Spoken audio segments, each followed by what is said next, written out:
addressed it in the ring. Three defenders and a goalkeeper ahead of him.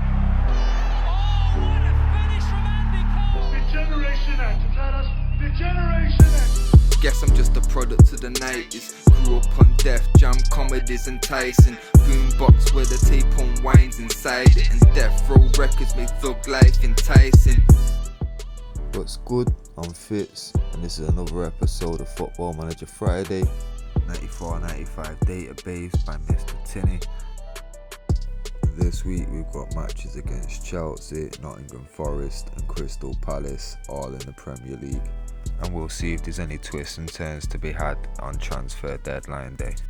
And with quite a lot of new young players to integrate into the squad and something of an injury crisis early in the season, it has left me with quite a lot to think about in regards of, do I test the waters and try and bring in maybe one or two more faces, even though we've already had quite a substantial window.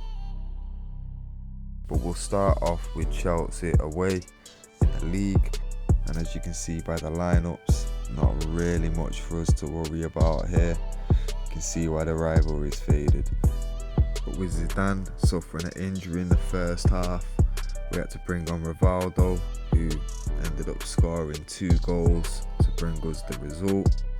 But the game could have been such a bigger scoreline, I'm not gonna lie.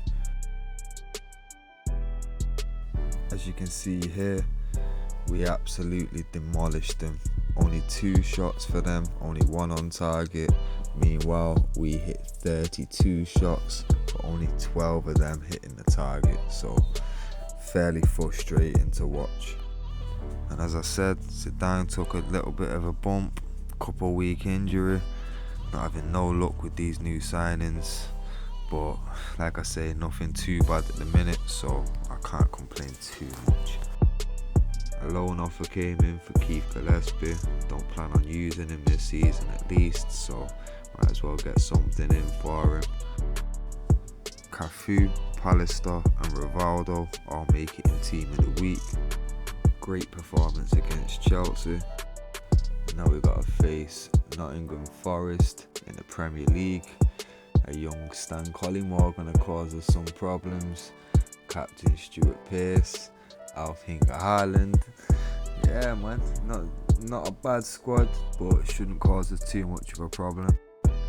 And after Kluivert put us ahead early, Paul Ince ended up getting a straight red at 10 minutes into the game. Put us on the back foot a little bit, but Stan Collymore got their equaliser about the half-hour mark. Then Kluivert ended up scoring 2 more to get his hat-trick. Just before the 80th minute, they ended up pulling 1 more back to make it a respectable 3-2. But closer than I thought it'd be. Paul Ince really put us in a bit of a jam here.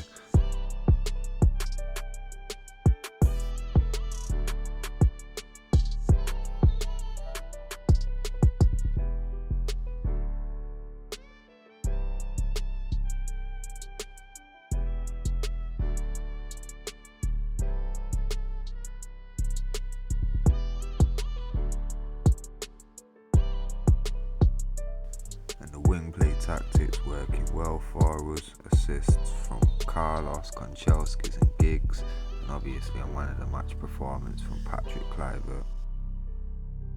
And just to strengthen the defence a little bit, a versatile option in Lilian Thuram, 2 million up front, obviously can play right back or centre back. Feel like we're going to need a bit more depth with the amount of injuries that we've already suffered. But over the next 3 years, an additional £11 million, so he is a big signing. And we're going to offer him 48.5k a week. Decent enough wages, not the highest paid, but certainly not the lowest paid in the team. Also got a loan offer from Barcelona for Lee Sharp, along with a transfer offer from Real Madrid. I'm going to accept them both, hopefully get another offer in somewhere else down the line, but if you can go to Real Madrid and I can get 4 million right now, that could work. Next we got Crystal Palace at home. Obviously, we should be getting a much better result here. Shouldn't be getting any red cards, but then again, we've got Roy Keane on the pitch, you never know. Young Gareth Southgate is their captain. Can't see much more of a threat. And with Kluivert scoring first, followed by Rivaldo, they ended up getting one back, but then Kluivert had one ruled offside, and then finally got his brace in just about the 60th minute. Overall, a much better attacking performance, a bit better defensively, but yeah, still work to be done there, I think.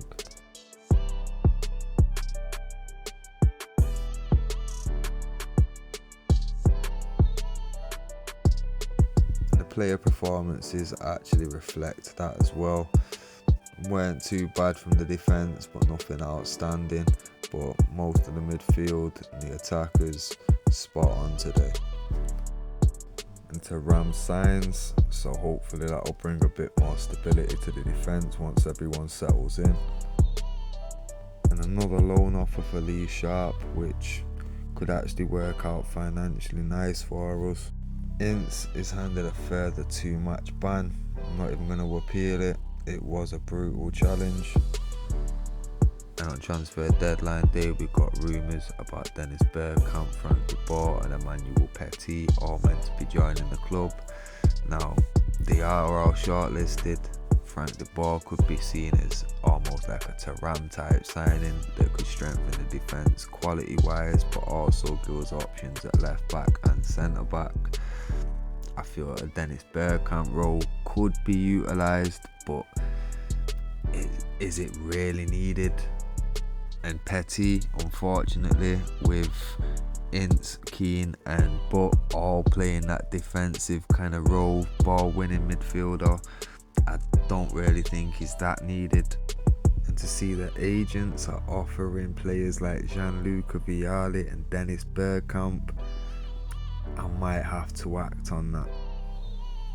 And even more players like Henrik Larsson, João Pinto, Almeida, oh my gosh. Yeah, this could be a busy deadline day. I don't know yet. And with Lee Sharp leaving for Real Madrid for nearly 7 million up front, yeah, this could be busy, this one. And Bergkamp seems to want stupid wages, but it is Bergkamp, so we're gonna try and put in an offer for him. Now we're going 2.5 million up front, and they wanted to sign a replacement player first, so I'm going to offer them Mark Hughes on loan because I don't really plan on using him too much with Kluivert hitting form. And if Bergkamp and Cantona can rotate, we've got Rivaldo playing the attacking mid role as well. Yeah, that's some nice depth there. But unfortunately, that deal fell through. Turned out Mark Hughes didn't want to leave, so you'll resign to the bench now, Sparky. But we'll go again. We're still just offering 2.5 up front, but we are gonna up it by 2 million over the 3 years. So now it'll be 8 million instead of 6. But it is the price you pay for a deadline deal. We're gonna only offer him 76k a week, which is much less than he initially wanted. Let's hope that he'll go for it. Obviously, 5-year contract that's timed down for his best years. And a sight to make Arsenal fans cry, Dennis Bergkamp accepts his deal to leave Inter Milan and join Manchester United. Now, to learn under Eric Cantona to be alternated in a top, like between my strikers come January, we've got Patrick Kluivert, R9, and then we've got the experience of Eric Cantona and Dennis Bergkamp, who are going to be playing in the 10 or the striker role. And they've also got Rivaldo in the 10 as well. Some mixed reactions on the socials regarding the Bergkamp transfer. A lot of fans thinking that we didn't need to sign anyone. But looking at the comparison between Bergkamp and Van Basten, for example, who a couple of years more experience on him, but a Ballon d'Or winner, there's not much between them, to be totally honest. Obviously Van Basten a little bit better in the air, a little bit quicker, slightly better in the attacking mind, but Bergkamp's got that vision and obviously matches him technically, matches him physically, mentally, bit better defensively. And seeing as we still don't know how many injuries we're going to actually suffer throughout this season and how long some guys might be out for, I think Bergkamp's a vital addition. And with the transfer deadline passed, only one deal done for the day, Dennis Bergkamp, a massive addition for the squad. And Bergkamp's due to boost the shirt sales along with Cantona, Hughes, Giggs and Schmeichel as the top sellers. Yeah, it's definitely a smart decision. Board review. Board obviously a bit early for them to be anything better than this, but I take it as they're rather happy. Only a few negatives regarding transfers, same for the supporters, but yeah man, feel like everyone's on board, everyone's ready for the season ahead.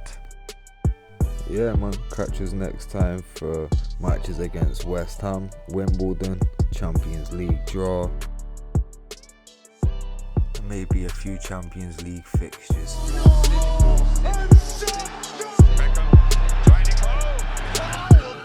I'm the best ever. I'm the most brutal and vicious and most ruthless. And my brother's keeper. Yes, Motherfuckers be swearing they be smoking weed, but they ain't smoking like I'm smoking, goddammit.